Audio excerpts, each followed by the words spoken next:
नमस्कार। अपने school, college, दफ्तर, साइकिल, बस, स्कूटर, कार, ट्रेन से पहुंचना सबने किया होगा। मगर महाराष्ट्र के एक नौजवान ने गजब किया। जहां चाह वहां राह।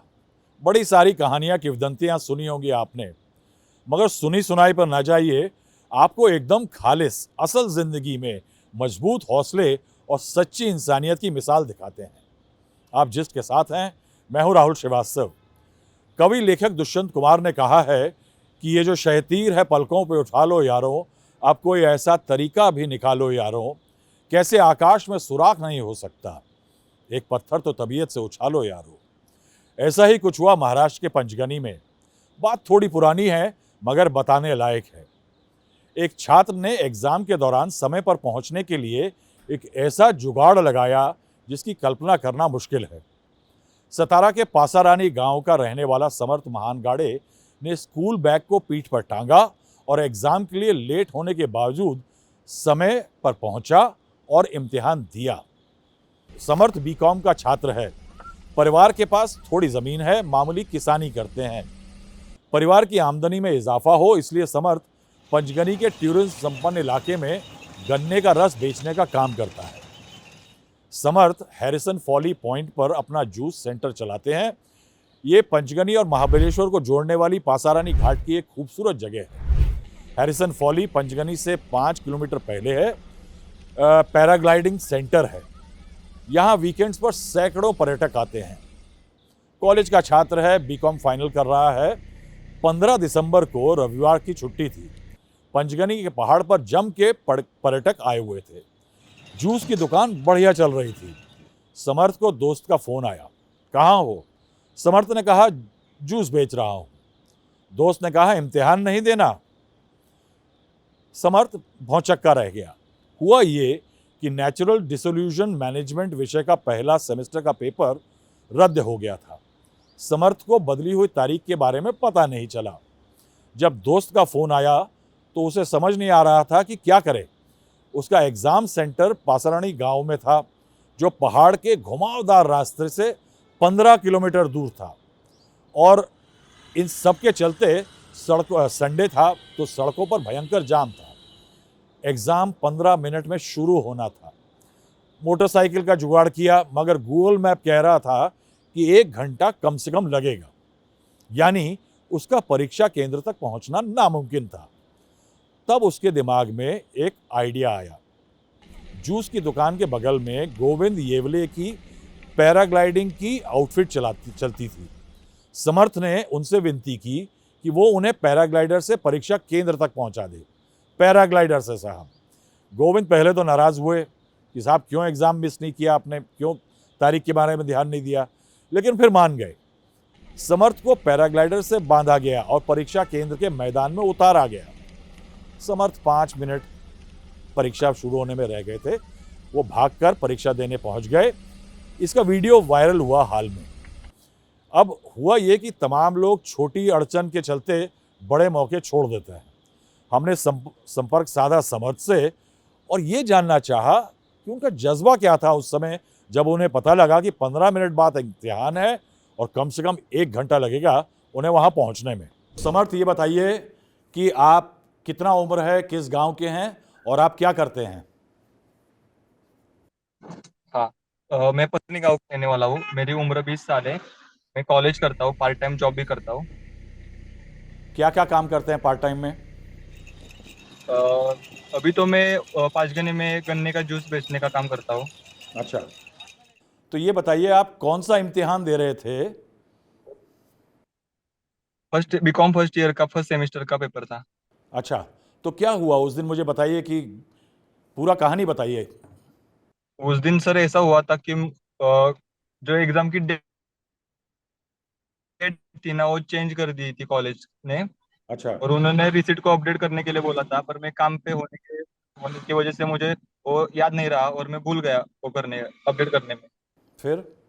फिर मैं उस दिन संडे था ना, इसलिए मैं ऊपर काम पे चला गया पाजी में। हम्म। फिर आपको कैसे पता लगा कि इम्तिहान है? उधर अब मेरे दोस्त उधर मेरे दोस्त का कॉल आया मुझे। हाँ। दोस्त का कॉल आया। क्या बोला?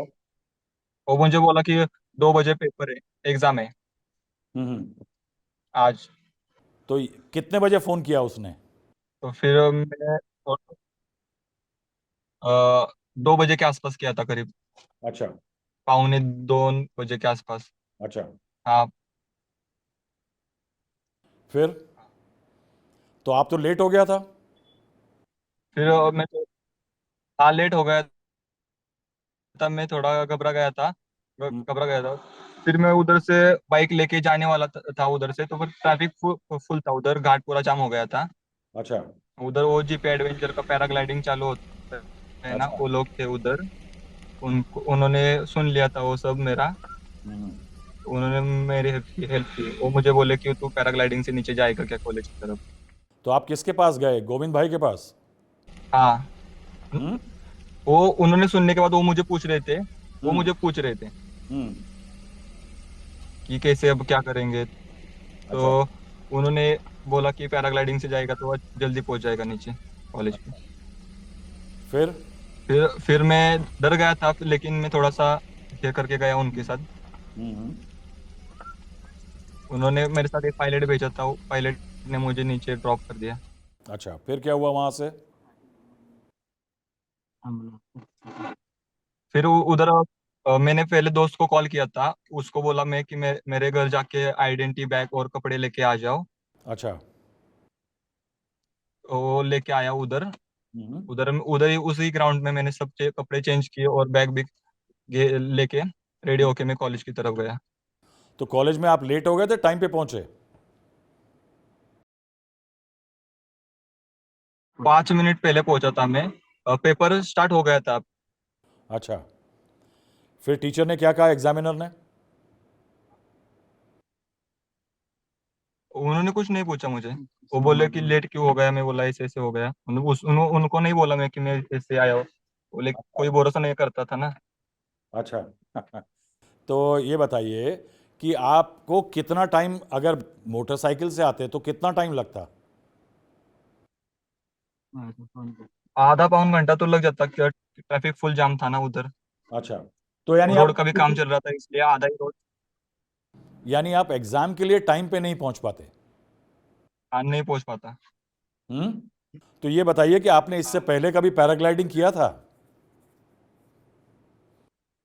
नहीं किया था, वो पहली बार ही थी, फर्स्ट टाइम। तो जब गोविंद भाई वगैरह ने कहा कि इससे पैराग्लाइडर से चले जाओ, तो डर तो लगा होगा? हाँ। हाँ, बहुत डर लगा था, फिर ऑप्शन भी नहीं था ना दूसरा मेरे पास कोई। अच्छा। एग्जाम के लिए देर हो रही थी, उसी का भी डर था मुझे। अच्छा। ये बताइए कि अगर ये एग्जाम मिस होता तो आपका पूरा साल खराब होता कि ये सेमेस्टर खराब होता? सेमिस्टर। अच्छा। ये बताइए कि आप जो पढ़ाई कर रहे हैं, क्या बनना चाहते हैं? मैं अभी ग्रेजुएशन कंप्लीट कर रहा हूँ। और आगे क्या करना चाहते हैं? आगे देख लेता हूँ। हैं, अभी प्लान नहीं बनाया? तो ये बताइए, जब घर में आपको आपने लोगों को बताया कि गोविंद येवले साहब ने आपको अपना पैराग्लाइडर दे दिया, उनका पैसे का भी नुकसान हुआ, तो घर वाले ने क्या कहा? घर वाले तो डर गए थे, वो बोले क्यों गया तू ऐसे, नहीं जाना चाहिए था। लेकिन गोविंद भाई को थैंक यू बोला कि नहीं? हाँ, बोला। हम्म। सब फैमिली फैमिली ने जाके बोला उनको। हाँ, हाँ। पापा भी गए थे हम्म। उनके पास। अच्छा। तो अभी गोविंद भाई ने आपका मदद किया है, तो आपको ज़िंदगी में कभी ज़रूरत पड़ा तो आप भी लोगों का ऐसी मदद करेंगे? हाँ, जरूर करूंगा। हम्म। हाँ। क्योंकि देखिए, टाइम पे तो अपना लोग भी काम नहीं आता ना ऐसे। ये तो आपका रिश्तेदार भी नहीं है ना? हाँ। ठीक है समर्थ, आपने हमसे बात किया, बहुत बहुत शुक्रिया। हम आपका एग्ज़ाम का रिज़ल्ट आएगा, हम उम्मीद करते हैं कि आप बढ़िया नंबर से पास होंगे और आपका ग्रेजुएशन बढ़िया से होगा। तो थैंक यू, थैंक यू। हाँ, थैंक यू सर। मगर यहाँ समर्थ के लिए दाद और तारीफ बनती है, मगर बात करनी होगी गोविंद येवले की भी। वो पासरानी गांव में रहते हैं, समर्थ को थोड़ा बहुत जानते हैं। मौके पर वो, उन्हें पहले समर्थ से नाराज़गी थी, मगर इंसानियत की अनूठी मिसाल कायम करी उन्होंने एक पैराग्लाइडर पायलट से समर्थ की मदद करने को कहा। एक फ्लाइट का 4,500 रुपया लगता है। पैसे बिना समर्थ को जाने के लिए परमिशन दे दी। यही नहीं, समर्थ के साथ मिलकर के घर से उसके इम्तिहान के लिए exam ticket, pad, pen, paper, इन सब का इंतज़ाम किया। एक मोटरसाइकिल से कॉलेज के करीब एक मोटरसाइकिल ग्राउंड में भिजवा दिया और उससे कहा कि समर्थ को कॉलेज के दरवाजे तक उतारा जाए। परीक्षा शुरू होने में 15 मिनट बचे थे। पायलट ने उड़ान भरी। समर्थ एक ग्राउंड में उतरा, वहां जहां पैराग्लाइडिंग की लैंडिंग होती ही नहीं है। समर्थ की परीक्षा शुरू होने में 7-8 मिनट बचे थे। वो लैंड हुआ, परीक्षा केंद्र के पास ही मैदान में उतरा। समर्थ ने बताया कि जब वह वहां पहुंचा तो प्रश्न पत्र बांटे जा रहे थे, लेकिन उसे अंदर जाने दिया गया और उसने इम्तिहान दे दिया। समर्थ ने इम्तिहान तो दे दिया, मगर गोविंद को उस दिन नुकसान हुआ। दिन भर कई फ्लाइट मिस हो गई। छोटे बिजनेसमैन को 12 से 15 हजार का नुकसान हो गया। अब आइए बात करते हैं एक आदम आदमी से जिसने 1 मिनट नहीं सोचा, अपना नुकसान नहीं देखा तो सिर्फ एक छात्र का भविष्य और एक आम आदमी की आंख का दर्द। तो साहब, सुख में सुमिरन सब करें, दुख में करे ना कोई। बुरे वक्त में कम ही लोग काम आते हैं, मगर समर्थ को जब मुश्किल पड़ी उस समय उनके काम आए गोविंद येवले। गोविंद येवले पैराग्लाइडिंग इंस्टीट्यूट चलाते हैं, एडवेंचर स्पोर्ट्स में संलग्न हैं और इंस्ट्रक्टर हैं। हमारे साथ जुड़ रहे हैं पंचगनी से। गोविंद भाई, ये बताइए कितने साल से आप इस काम में लगे हैं, पैराग्लाइडिंग में? मैं जब बचपन से ही इस काम में, मतलब 8 क्लास में था, तब सबसे पहले 93 में मैंने जॉय राइड लिया था फॉरेनर लोगों से। तब अच्छा। से इस फील्ड के अंदर मेरा लगाव था और फिर मेरा कनेक्ट हो गया मैं 2003 को फिर से इस फील्ड के लिए, जब मैं कॉलेज 1 साल गया 11 में और छोड़ दिया, और उस टाइम से इस फील्ड के अंदर मैं कनेक्ट हुआ हूँ। अच्छा, 2003 से मेरा मतलब इस फील्ड के लिए ज्वाइनिंग हो चुका है। तो ये आपका अपना पैराग्लाइडिंग वगैरह मशीन वगैरह सब आपका अपना है? हाँ, मेरा अभी अपना है, ये सब कुछ कंपनी सब मेरा अपना है। तो ये बताइए कि किस दिन क्या हुआ है जब आपके पास समर्थ आया दौड़ा दौड़ा? उस दिन ऐसा हुआ था, हम लोग कमर्शियल एक्टिविटी कर रहे थे, पैसेंजर थे, बहुत सारे लोग थे, और संडे का दिन था, 15 तारीख थी। और उस टाइम क्या हुआ था, ये कुछ लड़की लोग उसको बोले कि यार हम तो एग्जाम दे के आए और तू अभी इधर ही है, क्योंकि उनका हमारे यहाँ से कॉलेज नजदीक है, लेकिन जो जाने का जो रूट है 12-13 किलोमीटर का, वो घाट एरिया है, पूरा घाट सेक्शन है, तो पूरी तरह से जाम हो चुका था और इसको अभी जाने का इतना जल्दी था, नहीं तो पेपर मिस हो जाता था। तो वो ये बोला कुछ तो करो, मैं ऐसा बताइए ऐसा फंसा। ये बताइए कि जो घाट एरिया में 12-13 किलोमीटर है, उसमें कम से कम 1-1.5 घंटा तो लगता होगा। वैसे खाली घाट रहेगा तो 10-15 मिनट में आप पहुंच जाते, 12-13 किलोमीटर 15 या 20 मिनट लग जाते। लेकिन उस दिन थोड़ा जाम था पैसेंजर का वजह से, और दूसरा घाट एरिया में काम चल रहा था, जो साइड रीलिंग था उसका काम चल रहा था, तो वन वे कुछ कई जगह पे ट्रैफिक चल रहा था, तो बहुत ही स्लो ट्रैफिक चल रहा था और कई जगह जाम हो जाता था। तो 1 घंटे का टाइम था वो जगह 15-20 मिनट कवर करने के लिए, और उतने टाइम में इसका पेपर मिस हो जाता था। तो इसने आके क्या बोला आपको? ये बोला कि कुछ तो करो गोविंद भाई, नहीं तो मेरा पेपर मिस हो जाएगा, मुझे मोटरसाइकिल दो, या तो किस तरह से मैं पहुंचूंगा उधर। तो मैं बोला देखो अभी तो कोई ऑप्शन नहीं तुमको, अगर मैं पैराग्लाइडर से ग्राउंड तक पहुंचा सकता हूँ, और वहां से किसी को तुम बुला के, दोस्त को, और तुम कॉलेज पहुंच सकते हो, इसके बिना दूसरा कोई बीच वाला ऑप्शन ही नहीं था उस दिन। अच्छा, तो फिर आपने क्या सोचा? क्या वहाँ पे अमूमन जहाँ इसको जाना था वहाँ पैराग्लाइडिंग होती है, वहाँ लैंडिंग होती है? वहां पर लैंडिंग नहीं होती है, इसके लिए मैंने स्पेशल वो डिस्टेंस कवर करने के लिए बोल दिया पायलट को, और वहां पर मोटरसाइकिल वाला पहले से रेडी था, तो अच्छा, उसने इसको पिकअप करके आगे लेके गया। तो आपने क्या किया उस टाइम पे? पूरा पैराग्लाइडर दिया इसे?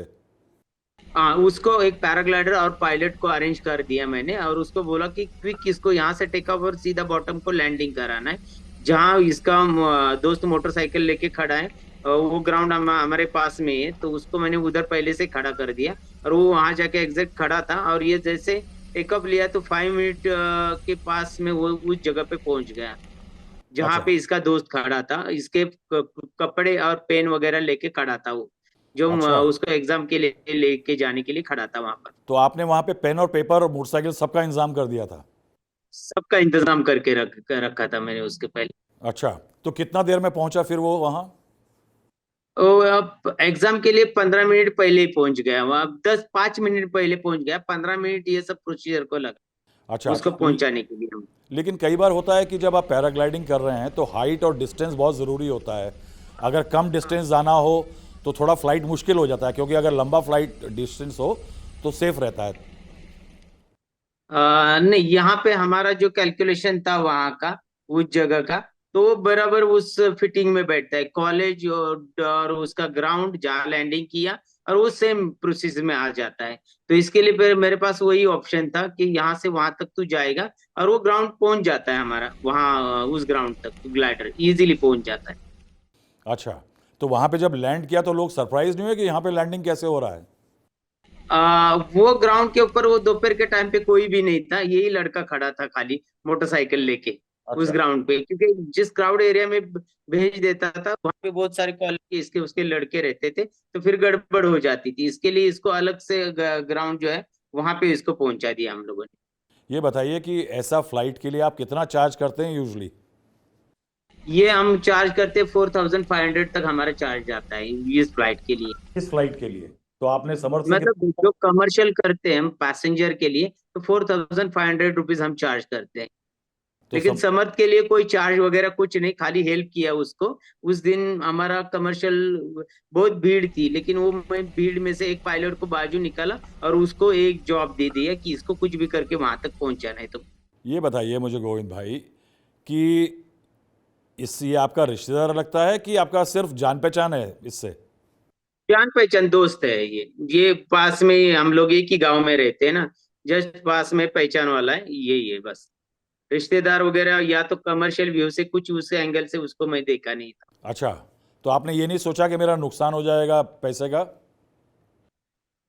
उस टाइम वो नुकसान से ज्यादा मुझे उसका एग्जाम का पेपर इंपॉर्टेंट था, क्योंकि एक बार ऐसा ही हुआ था, मेरा पेपर मिस हो गया था क्योंकि बस नहीं मुझे टाइम पे मिली थी। अच्छा।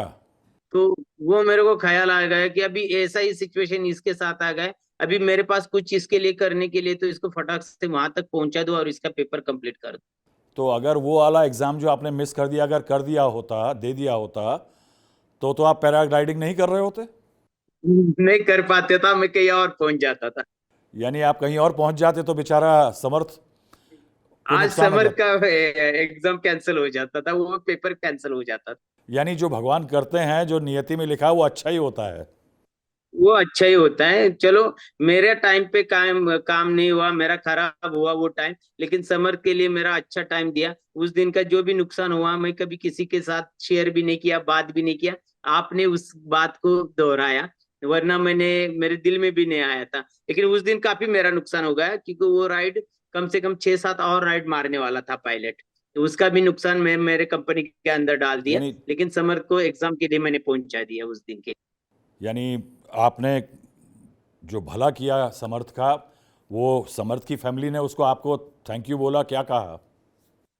सब लोगों ने मुझे थैंक यू बोला। समर्थ ने बहुत मुझे मतलब इस तरह से थैंक यू बोला कि उसको मतलब उसकी आंख में पानी आया था उस टाइम। वो अगर मैं उसको नहीं भेज देता था, वो बेचारा गरीब घर का लड़का है, और वो अकेला ही मतलब फैमिली में उसके आगे जाके कमाने वाला।